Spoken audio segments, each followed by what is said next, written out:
السلام عليكم زينات، ان شاء الله فيديو تعليمي يلقاكم كامل بخير وعلى خير.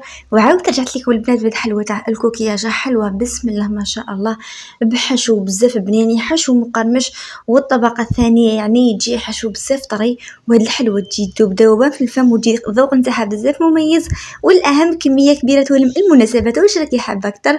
واش نقول لك حبيبتي ماكش مشتركه عندي في القناه؟ نقول لك راكي مرضيه بزاف، باسكو عندي بزاف وصفات متاكده راح ينال اعجابكم. نقول لك اشتركي وفعلي زر الجرس باش يوصلكم كل جديد. اكيد راح نخليكم مع الفيديو طريقه التحضير، فرجه ممتعه.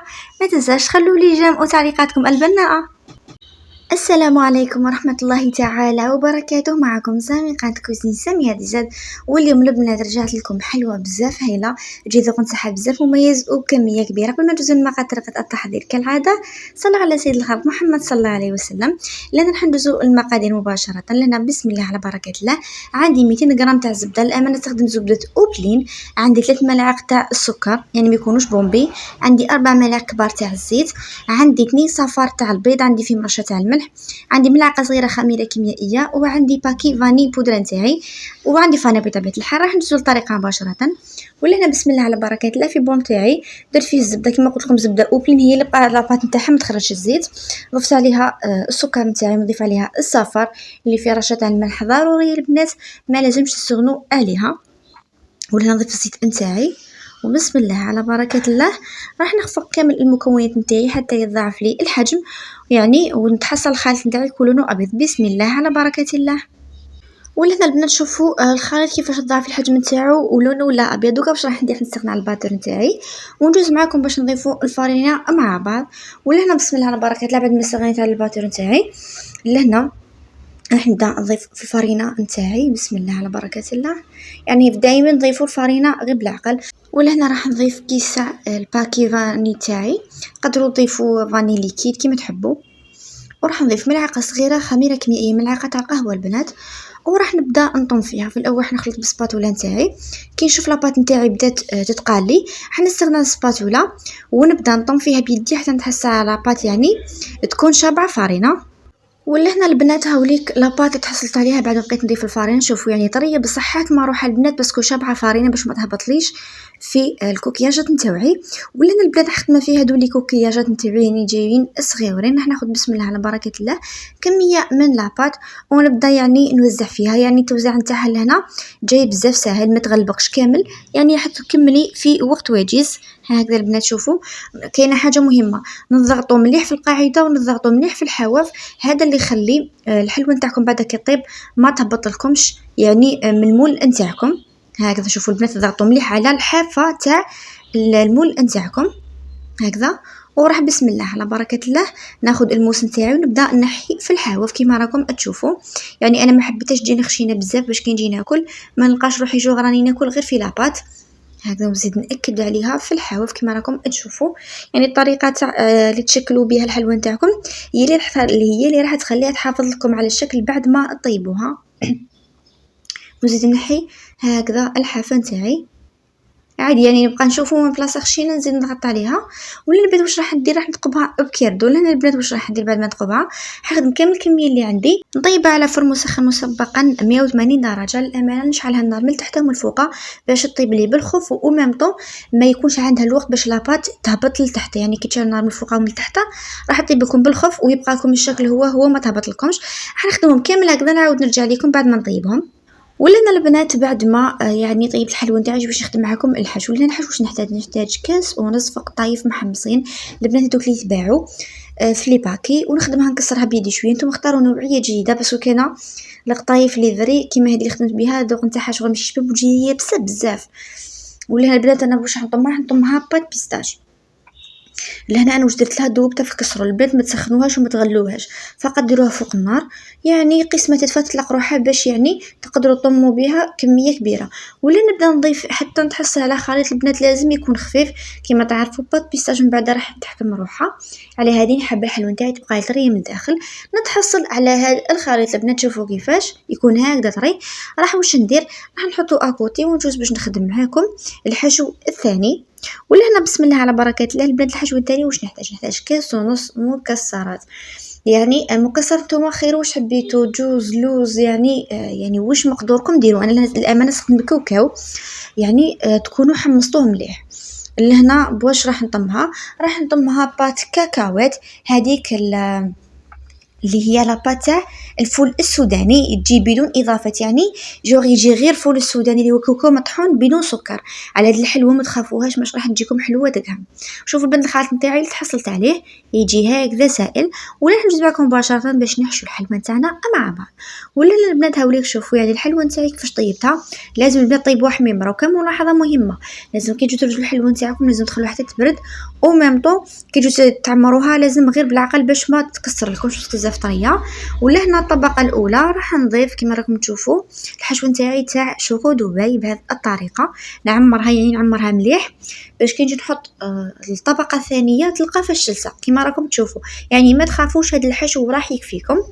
ولا هنا راح نضيف الحشو الثاني، بسم الله على بركه الله. يعني انتم الحشو الثاني اذا ما عندكمش هذيك بوغ كاكاوات اللي هي الحشو تاع الفول السوداني، واش الكلمه تاع الفول السوداني واش ديروا اي كريمه عندكم هكذا بهذه الطريقه. شوفوا البنات نعمرها مليح مليح بهذه الطريقه، والجهه اللي فيها الكاكاو نتاعي اللي فيها كاكاو هي اللي نديرها من الفوق، وجدوها غير بالعقل باش ما تكسركمش البنات. يعني بهذه الطريقه نحشي كامل الحلوه نتاعي ونحطها اكوتي اكيد، وندوز باش يعني نكلاصيو الحلوه نتاعنا مع بعض. ولا نعاود رجعت لكم بعد ما راني حشيت كامل الحلوى نتاعي. انا دوبت كميه من الشوكولا، يعني شوكولا بالحليب، وضفت لها ملعقه تاع زيت فقط باسكو راهي سخانه.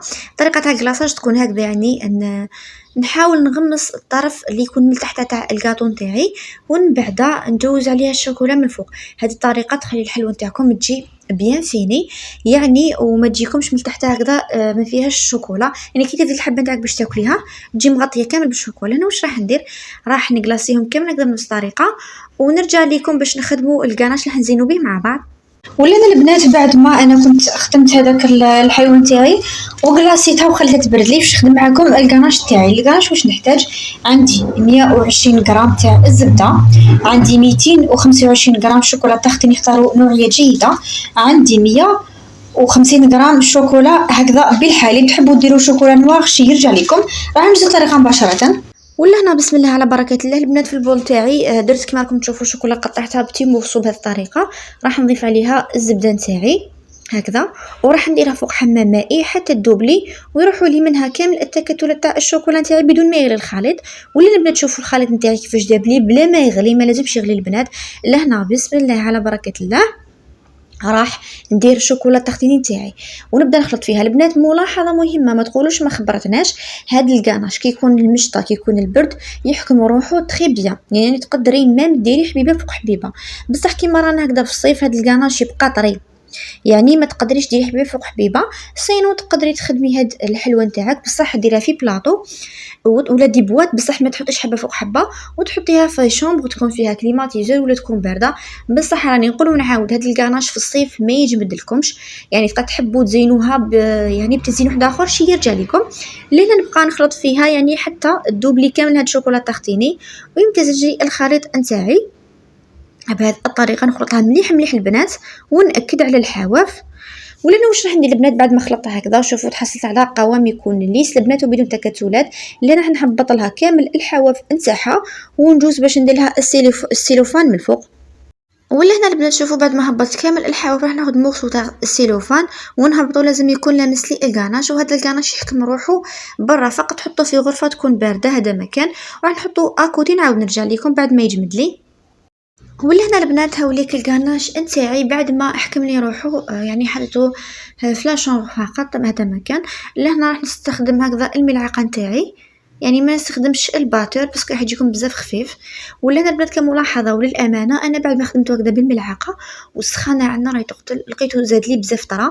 واش درتو كيما راني خدمته هكذا، يعني درتو في الثلاجه حكم لي روحو شويه، عاود خدمته بالملعقه باش عاد درتو في لابوش باش نبوشيه فوق الحلوه نتاعي. ولا هنا البنات بعد ما درتو في لابوش تاعي درت هاد ليدوي المسنن. لنا بسم الله على بركه الله راح نحاول ندير ديوزاز كيما راكم تشوفوا فوق الحلوه نتاعي بهذه الطريقه. يعني طريقه التزيين راهي بزاف سهله. ولا البنات راح نزينهم كامل هكذا، نعاود نرجع لكم اخر الفيديو باش تشوفوا الغزل تاع الحلوه نتاعنا مع بعض. ولا انا البنات عاود رجعت لكم بعد ما زينت كامل الحلوى نتاعي، يعني كنت زينتها هكذا بعقيقيشات صغيورين. لهنا البنات هاد الكمية خدمت معكم خرجت لي 29 حبة، فقط كاينه حبة كلاها الاخ نتاعي. ولهنا جا الوقت اللي كامل تستنوه نقسم لكم الحلوى نتاعي باش تشوفوا طراوه وتشوفوا الحشو نتاعي كيفاش جا. بسم الله ما شاء الله. شوفوا البنات يعني الكاميرا ما عطاتهاش حقها باسكو يعني انا كنت نصور في الليل، بصح فريمون الحشو نتاعها يجي بزاف هايل يعني في اللون نتاعو وحتى في الذوق. دوك تشوفوا طراوه تاع الحلوى نتاعي كيفاش دايره، يعني جات بسم الله ما شاء الله. ما بقى لي غير نقول لك حبيبتي ان شاء الله الوصفه تكون نالت اعجابكم. اذا عجبتك الوصفه تاع اليوم ما تبخلينيش بجام وخلي على الاقل التعليقات، علقي بنقطه، صلي على سيد الخلق محمد، علقي لي بورده كيما تحبي، المهم علقي لي باش يطلع الفيديو ويشوفوا اكبر نسبه من المشاهدين. ونقول لك بارطاجيو فيديوهاتي عندكم في جروبات العائله والاصدقاء باش نحققوا 100,000 مشترك. غنخليكم فيديو اخر. اغلينا السلام.